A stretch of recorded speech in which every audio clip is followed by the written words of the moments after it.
Hi, Math 3 students. So today we are going to go over simplifying rational expressions. Simplifying rational expressions isn't too bad. The only thing that's like really important is you gotta have your factoring skills down. Think back to your factoring flow chart. Look for a GCF. Okay, if we got three terms, we got to do trinomial factoring. Oh, sorry, my mother's texting me. Um, do we got to do AC? Can we use the easy method? Difference of squares. Those are all going to kind of come into play here. So let's go ahead and take a look here at number one. So the first thing you're going to want to do is factor the top, then you're going to want to factor the bottom. So if we look here, on top, there's no GCF. So we just got to ask ourselves, okay, what two numbers multiply to, I don't like brown. It's kind of a, here, blue. That's more fun. All right. What two numbers multiply to negative 27 and add to negative 6? Okay. So we can look and see, well, that we get what, negative 9 and positive 3. Okay. Then we're going to go ahead, factor the bottom. What two numbers multiply to negative 12 and add to negative 1? Remember, there's no number out in front. That implies that there's a 1. In this case, it's a negative 1. So that's going to be z minus 4 and z plus 3. All right, so then once you factor, you want to go ahead and see if there's anything that you can cancel on the top and the bottom. So if we look, these two guys cancel. All right. So we are left with z minus 9 and z minus 4. And that's your answer. One thing that a lot of kids will do is they'll be like, oh, look, we can cancel out these z's. You cannot do that. You can only cancel things when they're like being multiplied with each other. So like this entire thing is being multiplied with this entire thing, right? So that allows us to do that cancellation on the top and the bottom. Here, there's no more multiplication going on. So you can't just cancel these z's out. It has to be like this times this, and the things that are being multiplied get canceled. All right. Let's go ahead and take a look here at number 3. So first thing you look for is a GCF. There is no GCF here on top. So we got to go ahead and try AC factoring or guess and check if that is your cup of tea. All right, so we're going to do 4 times negative 8. That gives me a negative 32. So I got to find the two numbers that multiply to negative 32 and add to positive 31. So remember, when you're multiplying to a negative, you're going to need one positive, one negative. And in this case, we're adding to a positive, so my bigger number is going to be positive.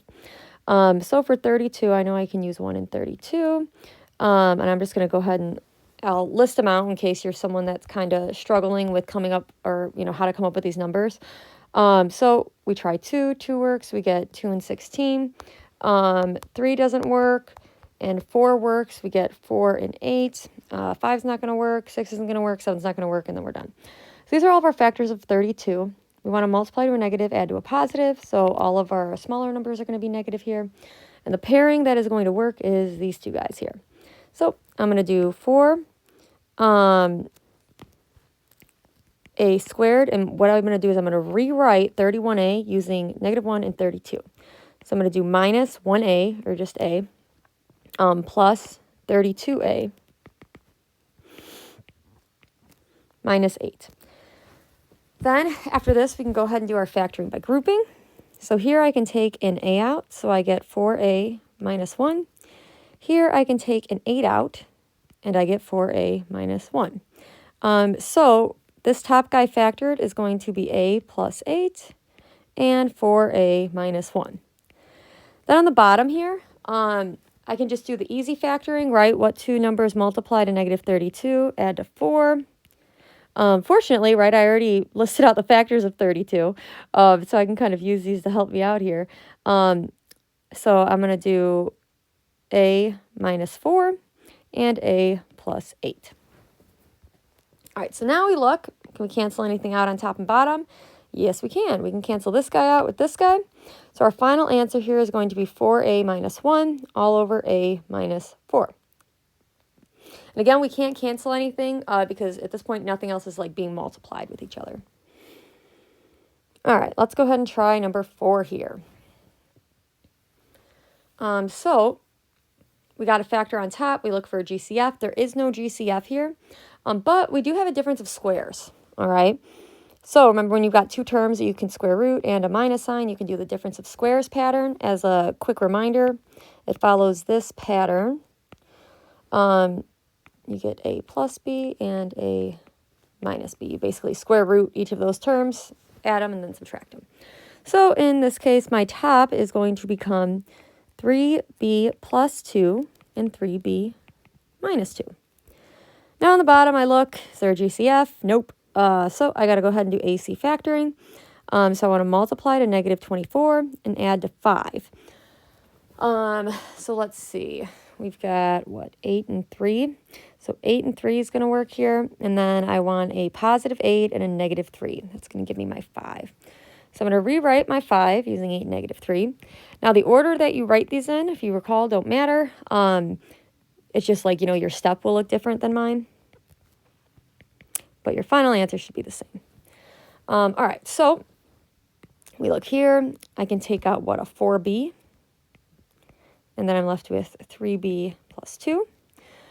Here, if you recall, in the second grouping, if that first guy's negative, you got to pull a negative out. And with 3b and 2, there's nothing, there's no GCF, so I'm going to take out a negative 1. And I get 3b plus 2. So then this completely factored, I get 4b minus 1 and 3b plus 2. Remember, you take this guy and this guy to make the binomial here. All right, so then on the bottom here, we've got 4b minus 1 and 3b plus 2.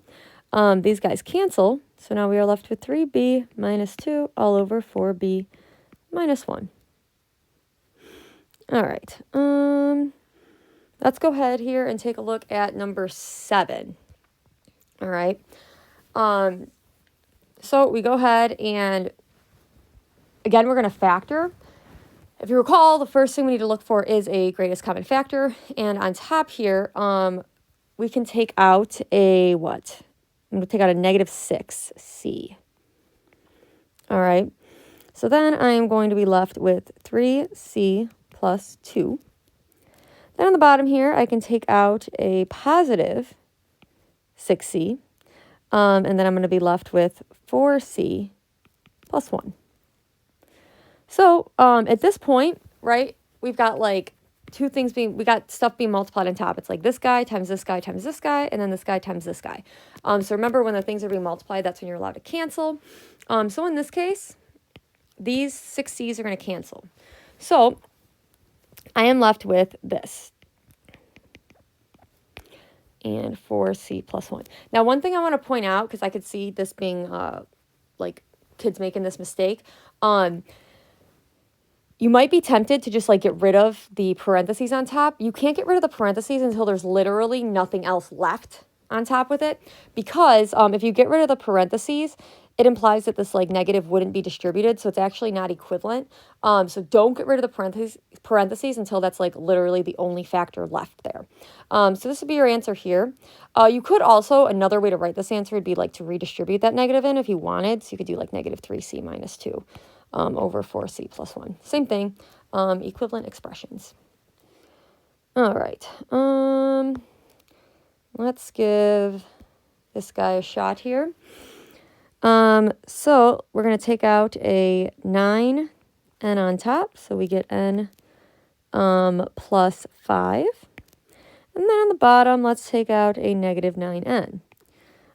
So then we are left with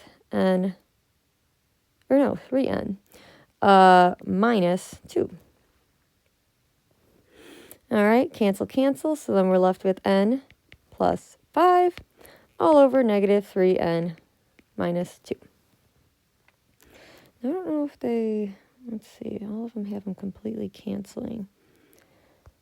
Okay, I'll have to make sure I give you guys an example of simplifying kind of easier ones. All right. Let's do, I don't know, one or two more here. Let's try number 11. This one looks kind of tricky, right? So we're going to go ahead and see if there's a GCF. There isn't, so we're going to go ahead and use AC. So we got to do 3 times 14. We get 42. So what two numbers multiply to 42 and add to 23? Let's see. That'd be what? 21 and 2. So we're going to do 3z squared plus 21z plus 2z plus 7. And we're going to go ahead and we can take out a 3z and we're left with z plus 7 here. Uh-oh, what did I do wrong? Something's not right. Oh, it's a 14. There we go. I'm like, this isn't working out right. All right, so then here we can take out a 2 and we get z plus 7. So then that top guy factor should be 3z plus 2 times z plus 7. So we'll put him on top. All right, and then we have to go ahead, and we're kind of a ton of space here. We got to go and factor the bottom guy. So we do 3 times 6, we get 18. So we need to know what two numbers multiply to 18, add to 11. That's going to be 9 and 2. So we're going to do 3z squared plus 9z plus 2z plus 6. Here we can take out a 3z. We're going to be left with z plus 3. Here we can take out a 2, and we're left with z plus 3. So then we get z plus 3z plus 2 and z plus 3. Cancel, cancel. And we are left with z plus 7 all over z plus 3.